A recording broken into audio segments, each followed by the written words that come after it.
Bonjour, dans cette vidéo, nous vous proposons une correction du challenge du MOOC Chimiométrie, les méthodes supervisées.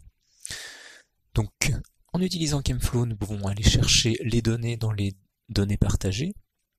Ici, nous avons les spectres et les valeurs de référence que nous importons dans l'history. Il y a donc les spectres et les valeurs de référence pour le jeu d'étalonnage et les spectres pour le jeu de prédiction. Nous allons d'abord étudier comment sont distribuées les données de référence, les protéines. Donc pour cela, nous allons tracer un histogramme que nous allons colorer par les classes des spectres que nous avons en référence. Et nous allons pouvoir remarquer que ces données ont une distribution qui est multimodale, avec des modes qui correspondent aux différentes classes.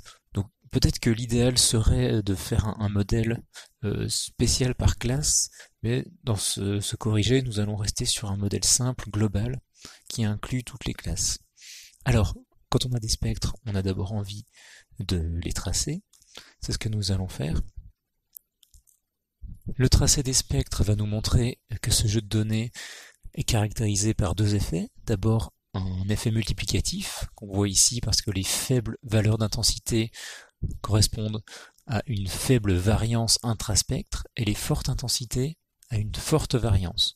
Nous voyons également une ligne de base assez bien marquée. Ces deux effets nous donnent envie de faire d'abord un pré-traitement de normalisation SNV pour enlever l'effet multiplicatif, puis nous allons effectuer une dérivée de Savitzky-Golay du premier ordre. Alors d'abord ici la SNV que nous appliquons à la fois sur les données d'étalonnage et sur les données de prédiction. Et ici la dérivée de Savitzky-Golay. Nous laissons les paramètres par défaut pour le moment. Nous allons faire une analyse en composantes principales pour voir comment sont répartis les échantillons les uns par rapport aux autres et essayer de repérer d'éventuels outliers dans notre jeu de données.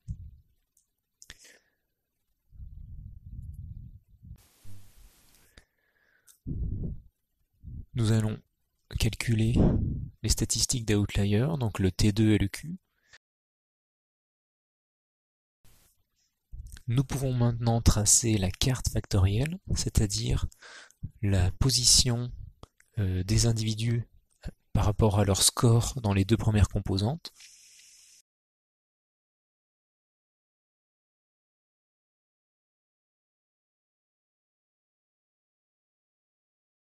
Nous pouvons également ajouter la couleur qui correspond à leur classe d'appartenance. Comme ça, nous pouvons voir comment sont réparties les différentes classes.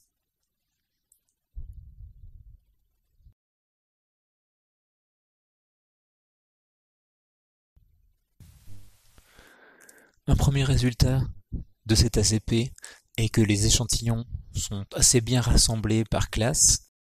Nous allons tout de suite appliquer notre analyse en composantes principales sur le jeu de prédiction afin de voir si la répartition spectrale des jeux d'étalonnage et de prédiction sont à peu près équivalentes. Et donc, ici, nous utilisons les mêmes paramètres du tracé de la carte factorielle que nous avons fait pour le jeu d'étalonnage, mais avec le jeu de prédiction.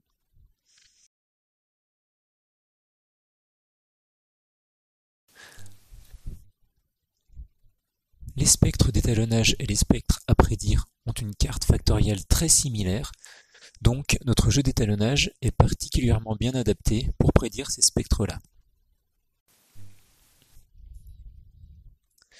Nous allons maintenant regarder si notre jeu d'étalonnage comporte des outliers qu'il faudra enlever, en traçant d'une part les outliers forts, les T2, et les outliers faibles, les Q, en colorant par leur classe d'appartenance. Et nous allons voir que dans le cas des T2 et des Q, il n'y a pas d'individu vraiment isolé du reste.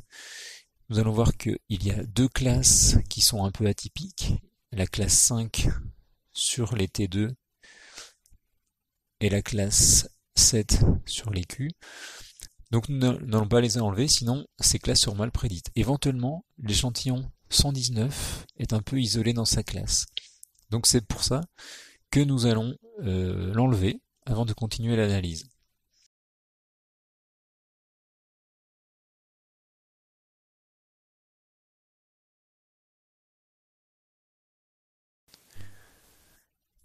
Nous allons maintenant séparer notre jeu d'étalonnage en un jeu qui servira réellement à l'étalonnage et un jeu qui servira de test.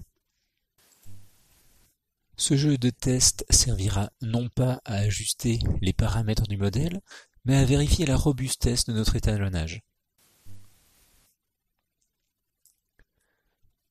Nous pouvons maintenant réaliser notre étalonnage pour discriminer les spectres selon leur classe.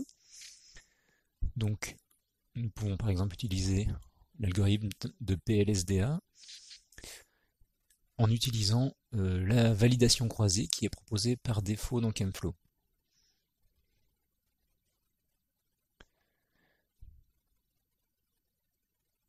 Nous allons nous servir de l'erreur de validation croisée pour définir le nombre de variables latentes optimales. À partir de 6 variables latentes, l'erreur ne diminue plus, donc nous pouvons garder 6 variables latentes. Nous pouvons directement appliquer notre étalonnage de discrimination sur le jeu de test et nous allons voir effectivement que le choix de 6 composantes était le bon puisque nous atteignions une erreur de prédiction à 0, c'est-à-dire tous les échantillons sont bien classés.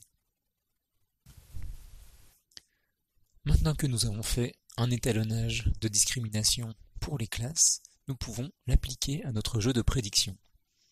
Alors d'abord, il faut refaire notre étalonnage en incluant tous les spectres de départ de l'étalonnage. Donc on recommence. Cette fois, nous allons prendre le jeu entier.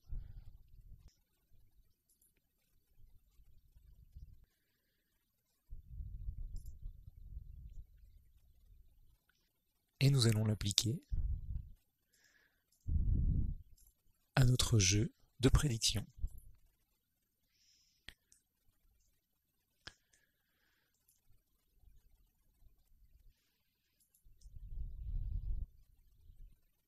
Nous pouvons renommer ce fichier pour le reconnaître plus tard.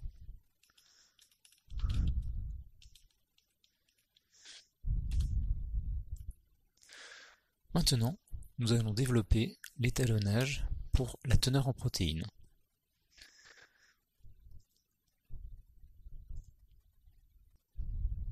Donc, nous choisissons la régression PLS, disponible dans ChemFlow. Nous allons sélectionner les spectres de notre jeu d'étalonnage. Et nous allons choisir cette fois-ci une calibration par bloc avec répétition.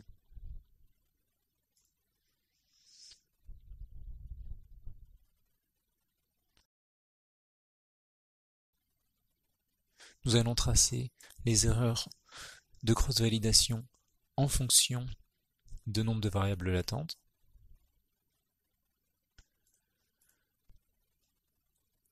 Lorsqu'on regarde l'évolution de l'erreur de cross-validation, nous voyons qu'il y a une stabilisation de l'erreur entre 11 et 12 variables latentes, donc nous aurions tendance à choisir 11 variables latentes. Nous pouvons également regarder les coefficients de Durbin-Watson.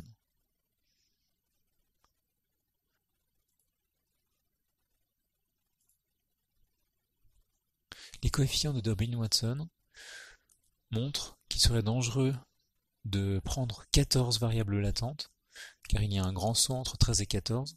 Par contre, le choix de 11 variables latentes ne semble pas contre-indiqué à la vue de ce graphique. Pour être certain de la robustesse de notre modèle, nous pouvons l'appliquer sur notre jeu de test.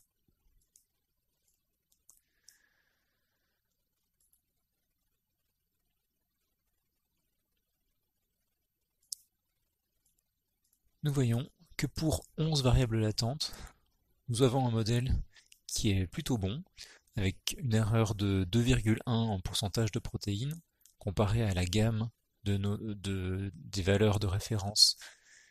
C'est plutôt bon, avec un R2 de prédiction qui est proche de 0,99. Nous pouvons tracer ces valeurs dans un graphique.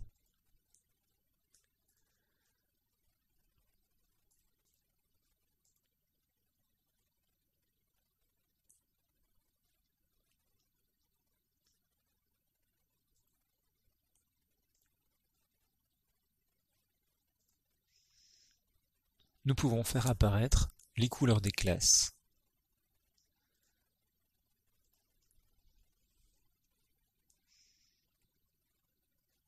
Nous voyons que notre étalonnage est robuste, puisqu'il donne une prédiction plutôt bonne. Et nous voyons également que les classes regroupent les échantillons par des valeurs bien précises de protéines. Nous pouvons maintenant appliquer cet étalonnage sur le jeu de prédiction.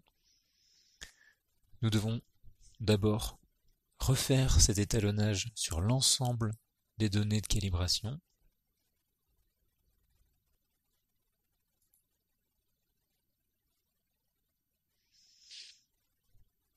Et nous l'appliquons sur le jeu de prédiction. Nous pouvons renommer ce fichier pour bien le localiser.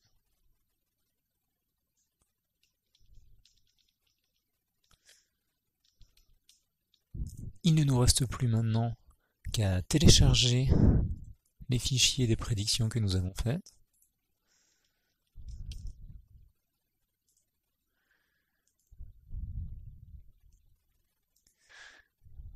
Nous allons chercher le fichier de réponse dans FunMook, en protéines.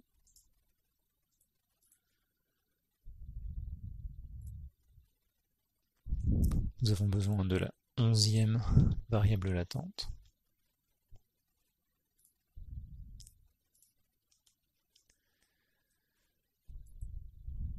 Puis les classes. Nous avons pris 6 variables latentes.